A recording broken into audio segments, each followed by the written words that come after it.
yigit qanaqa bo'lishi kerak? Rashkchi bo'lmasligi kerak, ishonch bo'lishi kerak. Ishonch bo'lsa, oila mustahkam bo'ladi. Yo'q, rashk nima u rashk? Yoningdagi ayoling eng zo'ri, eng yaxshisi u saniki.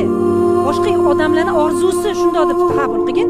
Ana u qarab kimdir yoqtirsa uni ayolni yo gap yaxshi ko'rib tikilib qaragan bo'lsa, ayolni ezish kerak emas, faxrlanish kerak. Ayol kishi bitta erkakka tegishli bo'lishi bu zamondan orqada qolish deb biladi ular. Ayol общественный bo'lish kerak deydi. Bu degani xohlagan agarotida o't yeb yuraverish kerak u deydi. Bu bizda sigirlarga tegishli narsa. Qo'ylar shunaqa, itlar shunaqa. Xudoga shukr, shunday ilmli insonlar bor. Hali ham quyosh chiqyapti ertalab.